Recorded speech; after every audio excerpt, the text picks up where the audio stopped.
स्वागत है। हम लोग अपनी बातों का सिलसिला शुरू करें और आपकी कहानी, आपकी जवानी सुने। उससे पहले मैं चाहता हूं कि आप अपने बारे में कुछ दर्शकों को बताएं।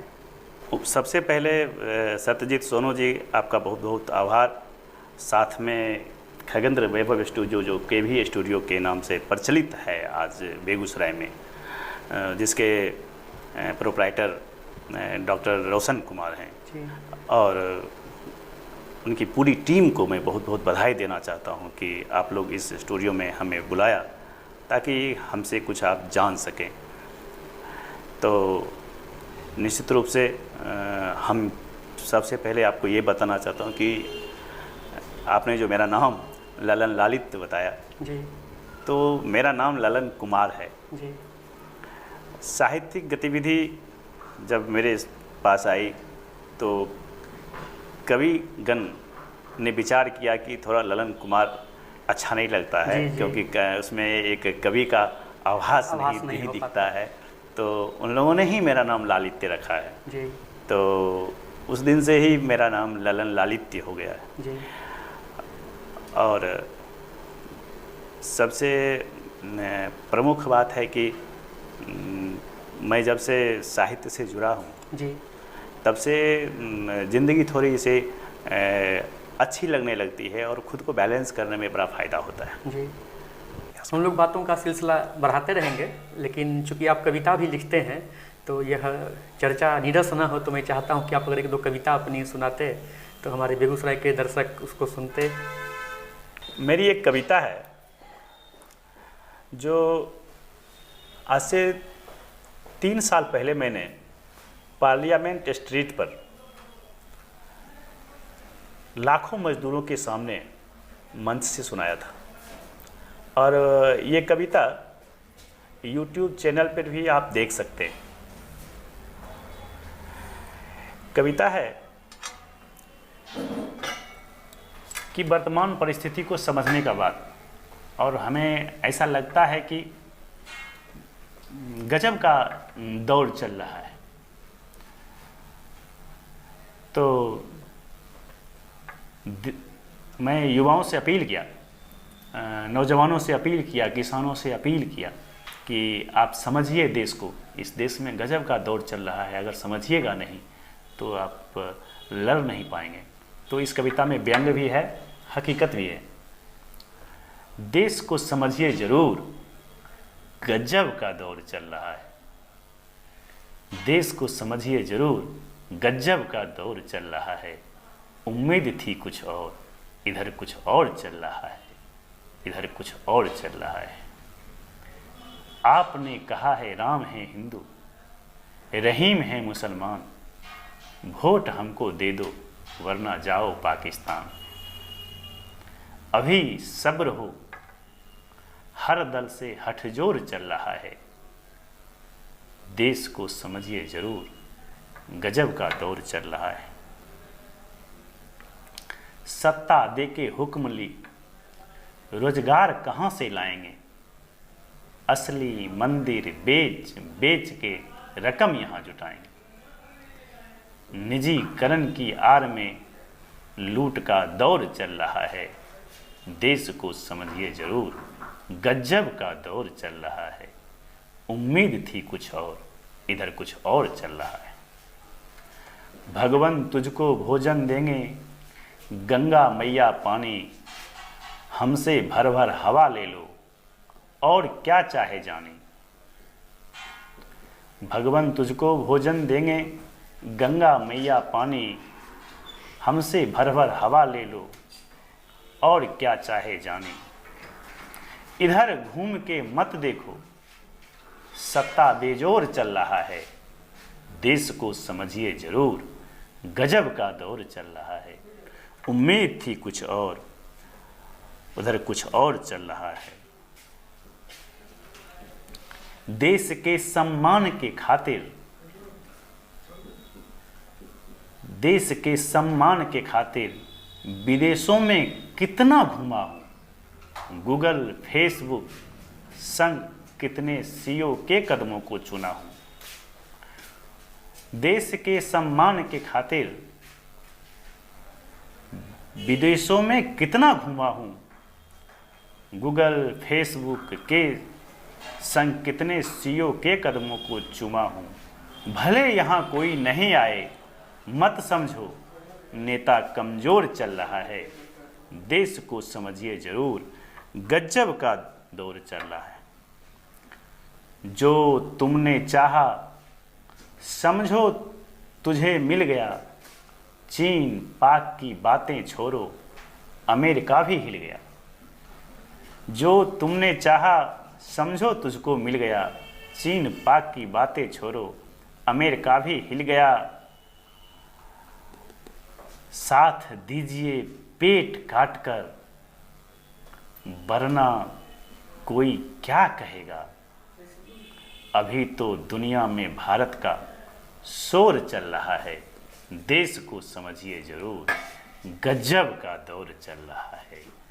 उम्मीद थी कुछ और, इधर कुछ और चल रहा है, इधर कुछ और चल रहा है, इधर कुछ और चल रहा है। और सर, जैसा कि हम लोग भी आपको बहुत बातों को आज जान पाए कि सर आप खिलाड़ी भी हैं, साहित्यकार भी हैं, मजदूर के नेता भी हैं और शिक्षा के माध्यम से आप समाजसेवी भी बने। इनमें से अगर आपको एक भूमिका चुनने के लिए कहा जाएगा तो सर आप कौन सा भूमिका को चुनेंगे? सबसे बड़ी बात क्या है कि हम बोले ना, भोजन आपको करना है तो आप चाहते हैं कि दाल का भी उतना ही महत्व है, चावल का भी उतना ही महत्व है, सब्जी का भी उतना ही महत्व है, पापड़ का भी उतना ही महत्व है जी, अचार का भी उतना ही महत्व है।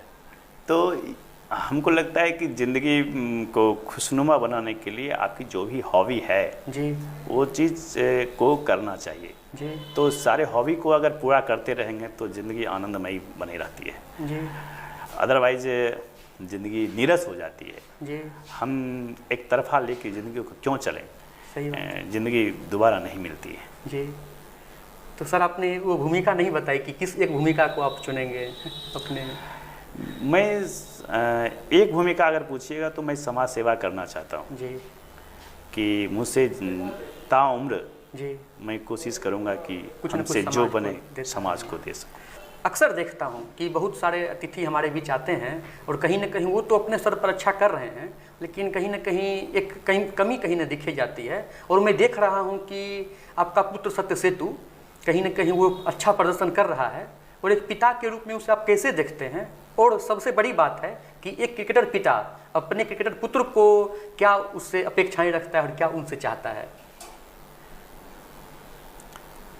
देखिए, सेतु सत्य सेतु की बात आप, ये तो घर की बात आपने रखी है, तो मैं आपको बताना चाहता हूँ कि मैं वो कोई भी काम नहीं करना चाहता हूँ जो काम हमको अच्छा नहीं लगता था जी, और वो सब काम करना चाहता हूँ जो मैं शुरू से हमें अच्छा लगता है जी। तो मेरा बेटा क्रिकेट खेले जी, तो वो कई बार निराश भी होता है कि रोने लगता है, आउट हो गए, कोच ने डांटा, तो यार रन नहीं बना, पापा क्या सोचते हैं, जस्ट लाइक ये सब जी। तो मैं साफ साफ बोल दिया कि देखो तुम केवल खेलता है, किस चाहे प्लेटफॉर्म जो भी हो जी, तुम खेलता है, हमको अच्छा लगता है देख जी। उसका मैच होता है, मैं कोशिश करता हूँ समय निकाल के देखूँ। तो और कभी मैं वो पढ़ने में भी अच्छा था जी, बट मैं कभी कंपेल उसको नहीं किया कि तुम पढ़ाई ही करो जी, क्योंकि मैं खुद ही क्रिकेट खेलना चाहता था। और बोले ना, एक सबसे बड़ा सपना वही होता है कि आप जो करना चाहते हैं वो आपका पुत्र अगर पूरा कर रहा है तो वो सबसे वो तो इसलिए वो सुकून देता है जी। तो मैं कभी बच्चों को, मेरे 2 लड़का और 1 लड़की है, मैं किसी पर दबाव नहीं देता हूँ। वो जो भी कैरियर अपना चुने तो वो चुने, तो उसको चाहे वो समाज सेवा का चुने, चाहे वो पढ़ने का चुने, मैं दबाव नहीं देना पसंद करता हूँ। और सत्य सेतु अच्छा करे तो हम समझते हैं कि जिला का और बच्चा, छोटा छोटा बच्चा जो हम देखते थे कि मैच अभी हो रहा था तो फैन कोड पर उसको कैप्टन बना रहा है, पैसा लगा रहा है, इस टाइप से उम्मीद कर रहा है। जब वो कम रन बना रहा है तो उसको बोल रहा है देखो मैं तुमको कैप्टन बनाया और तुम अच्छा रन नहीं बनाया, तो तो कहने का मतलब कि वो सब जो उससे जुड़ा हुआ है, जो बच्चा देख रहा है तो वो उसका आइकॉन बने जी। और ताकि दूसरा बच्चा सेतु से भी ज़्यादा अच्छा निकले, तब हमको लगेगा कि सेतु का आगे बढ़ना कितना समाज के लिए ज़रूरी था। सर, आप तो बेगूसराय को बहुत ही नज़दीक से देखते हैं और गौरा की सांस्कृतिक, साहित्यिक और ऐतिहासिक मिट्टी से हैं। केवी स्टूडियो में सर आप आए, आपको सर आके कैसा लगा? देखिए, सबसे बड़ी बात है कि ये स्टूडियो कम है, ये स्टडी सेंटर है जी। ये आप बेगूसराय ज़िले के कोने कोने से लोगों को बुला के आप लाते हैं और एक वीडियो के माध्यम से लोगों को बताते हैं जी। कि जे इन लोगों के का नाम जो आप बार बार अखबार में देखते हैं या नाम इनका बढ़ा हुआ देखते हैं आप लोग, तो आखिर इनका क्या कर्म रहा है, क्या इनकी सोच रही है। कहता है आदमी बड़ा वही होता है जिसका सोच बड़ा होता है जी। जिसका सोच बड़ा होगा तो उसका काम भी बड़ा होगा, तो वो आदमी बड़ा हो जाएगा जी। तो आप स्टूडियो के माध्यम से स्टडी करते हैं, समाज में आप स्टडी कर रहे हैं जी। और स्टडी करके आप समाज को दे रहे हैं। जी। तो इससे क्या होता है ना कि जो बुरे लोग भी समाज में हैं, जो दुर्जन लोग भी हैं, वो लोग भी प्रेरित होंगे जी। कि मैं कुछ अच्छा करूं, तो मेरा भी नाम होगा, मेरे को भी कुछ लोग सवाल पूछेंगे और मैं भी दूसरे को कुछ बता पाऊंगा कि दुनिया में पैसा से आप सबको नहीं खरीद सकते हैं, लेकिन सम्मान दे के सबको खरीद सकते हैं और सम्मान की चाहत सबको होती है, पैसों की चाहत अधिकतरों को होती है। तो आप सम्मान दे रहे हैं।